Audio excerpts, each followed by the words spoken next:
I am more mature, it's been a couple decades, and that I can be the mentor to that girl. It's just magic.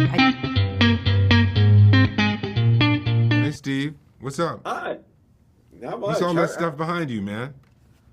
Hey, I got this is my wall of pop culture madness. I got my Stitch here as well. I'm ready to go. Amen. Look at you. You got it going on. Well, it is a joy to speak to you both. Honestly, the film is so wonderful, so charming. Um, Awesome, thank you. honestly, Tia, what was it like for you? Because of course you were voicing Nani in the original, but now you're stepping into the world. What was that experience like?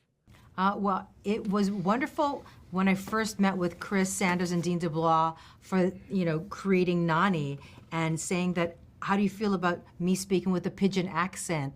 Being from Hawaii, there's a certain way that we talk, and that to say, hey, that scene where you're asking me how I would say it in Hawaiian, and then I came up with singing Aloha Oi to say goodbye to my sister, that I get to help create the character that's now, 22 years later, doing all these things on set.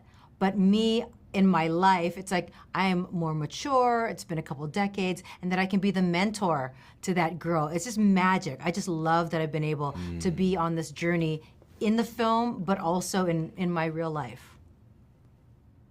I love that because you were Nani, now you're mentoring Nani, and I think that's such a beautiful transition. Yeah. Courtney, this is your first time in this world, if you will, and I was wondering what you learned about Ohana.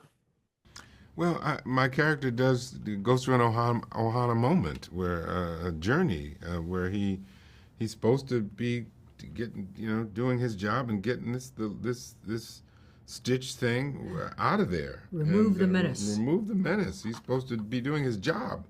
And, this is probably the first time he's ever not done his job, which is why he was sent in.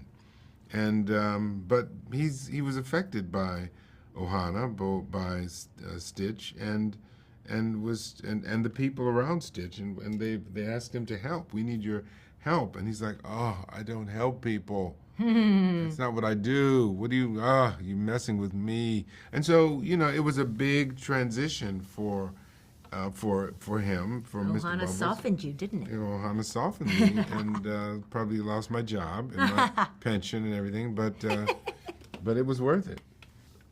It was worth it. It's a beautiful transition for your character, and it's really cool to see, how a film from 20 years ago, how it gets brought up to speed. And one of the things I thought was interesting about this film is the addition of Kuleana. I was wondering what that meant to you both as we start to wrap. Because Koleana, coming from Hawaii, I know it's like to take care of, the responsibility or duty to take care of.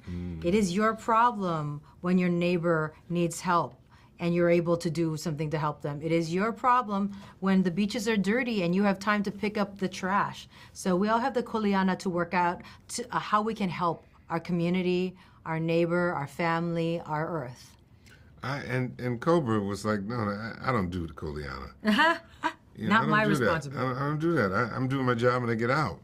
And he was affected by, and that's the beauty, I think, to see someone who was just the facts, ma'am, and to Not be my Kuleana. not my Kuleana, just to be someone who actually is these two right here are the ones who have to get in there and figure out how we're going to, help this young girl and her family, make it, and with this Stitch thing.